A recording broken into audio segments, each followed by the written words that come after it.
వలస వచ్చిన వారిలో మొదటివారు ఆర్యులు. అసలు ఆర్యులు భారతదేశానికి వలస వచ్చారా లేక దండయాత్రలకు వచ్చారా? ఎక్కడి నుంచి వచ్చారు?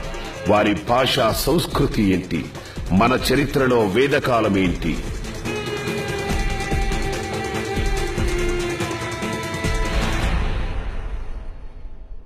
చరిత్ర నిర్మాణం అంటే పగిలిన రాళ్లతో నగరాన్ని మళ్లీ కట్టడం లాంటిది. చెల్లా చెదురైన ఎముకల నుంచి, దంతాల నుంచి అంతరించిపోయిన జంతు జాతిని గుర్తుపట్టడం లాంటిది అంటారు అంబేద్కర్. సింధు లోయలో బయటపడ్డ ఆనవాళ్లు ఇలాంటివే. నిజానికి సింధు నాగరికత వెలుగులోకొచ్చే వరకు మన చరిత్ర ఆర్యులతోనే మొదలైందని నమ్మేవాళ్లు. ఆర్యులంటే భారతీయులేనని, వేదకాలంతోనే చరిత్ర మొదలైందని భావించేవాళ్లు. కానీ సింధు నాగరికత బయటపడ్డాక చరిత్రే మారిపోయింది.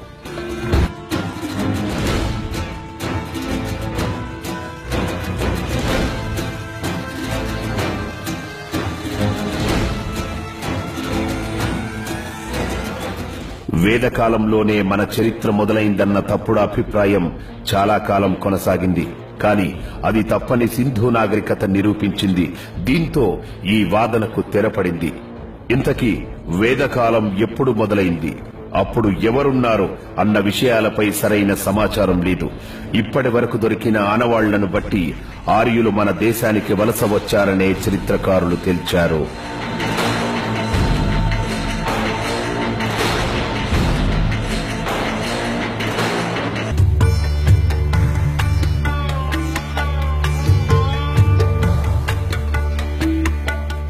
మొదట వచ్చిన ఆర్యులు సింధు నాగరికతను ధ్వంసం చేశారనే వాదన కూడా ఉంది. నిజానికి వలస వచ్చిన ప్రాంతాలను బలవంతంగా సొంతం చేసుకునే అలవాటు ఆర్యుల్లో ఉంది. అప్పటికే వారి దగ్గర ఆయుధాలు ఉన్నాయి. ఈ ఆయుధాలతోనే ఇక్కడున్న ప్రజలను భయభ్రాంతులు చేసేవారని తెలుస్తోంది. ఆర్యుల దండయాత్రల తీరును బట్టే వారు సింధు నాగరికతపై దాడి చేసి ఉండొచ్చన్న అభిప్రాయం బలపడింది. నిజానికి భారతదేశంపై జరిగిన మొదటి సంచార జీవులుగా వచ్చిన ఆర్యులు క్రమంగా స్థిర నివాసం ఏర్పాటు చేసుకున్నారు. గుంపులుగా జీవించారు. జనాభా పెరిగే కొద్దీ కొత్త సమాజాలుగా విస్తరించారు. ఒక్కో సమాజం ఒక్కో ప్రాంతాన్ని ఆక్రమించుకుంది. ఆర్యులది పితృస్వామ్య వ్యవస్థ. వీరి దేవుళ్లు కూడా మగవాళ్లే ఉండేవాళ్లు. ఆర్యుల ప్రధానమైన సంపద పశువులు. ఆ పశువుల కొట్టాన్నే గోత్రం అన్నారు. ఆ పశువుల కొట్టం చుట్టూ ఉండేవాళ్లు ఒకే రక్త సంబంధం ఉన్నవాళ్లు కాబట్టి ఒకే గోత్రికులుగా మారారు.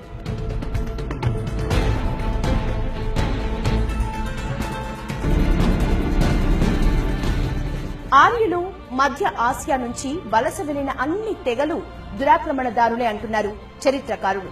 ఆర్యులు కూడా మన దేశంలో స్థానిక జాతులపై దండయాత్ర చేసి ఓడించి బానిసలుగా మార్చుకున్నారని చెప్తారు. చాలా సందర్భాల్లో ఆదిమ జాతుల నుంచి ఎదురు దాడుల్ని కూడా ఎదుర్కొన్నారు.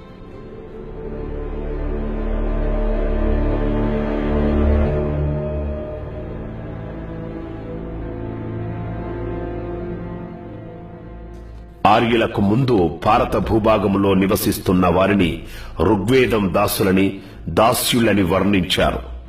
ఆర్యులు మొదటిసారి వలస వచ్చినప్పుడు వీరితో పోరాడాల్సి వచ్చింది. ఆర్యులు మాట్లాడే సంస్కృతం ఇక్కడి వారికి అర్థం కాలేదు. స్థానిక జాతుల వారు నల్లవారని, పొట్టిముక్కువారని, రాక్షసులని ఆర్యులు చిత్రించారు. ఓడిపోయిన వారిని దాసులనే పేరుతో బానిసలుగా మార్చుకున్నారు.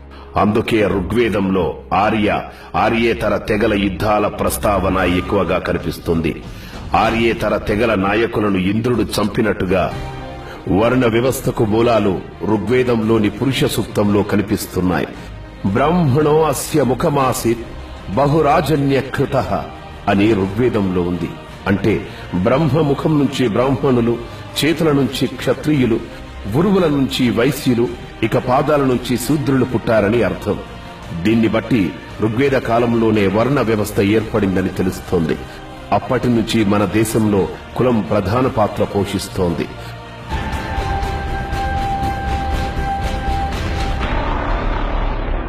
ఇరానియన్ పురోహిత కనిష్ట వర్గానికి సమానంగా మొదలైన పౌరోహిత్యం ఆ తర్వాత ఒక వర్గంగా ఏర్పడి అది వంశ పారంపర్యంగా కొనసాగించారు. అందుకే మన దేశంలో మొదట ఏర్పడిన కులం బ్రాహ్మణ కులం అంటారు చరిత్రకారులు. ఇక మలివేద కాలం నాటికి మన చరిత్రలో ప్రధానమైన వర్గాలు మనుషులను విభజించే ప్రక్రియ పూర్తయింది.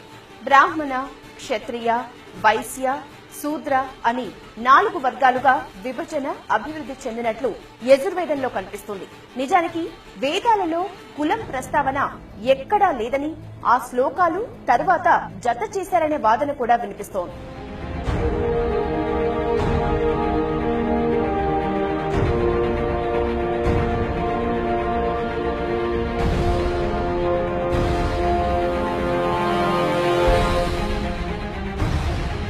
కొన్నాళ్ల తరువాత బ్రాహ్మణ, క్షత్రియ, వైశ్య, శూద్ర అనే 4 వర్గాలుగా సమాజం స్పష్టమైన విభజనతో అభివృద్ధి చెందినట్టు యజుర్వేదంలో కనిపిస్తుంది.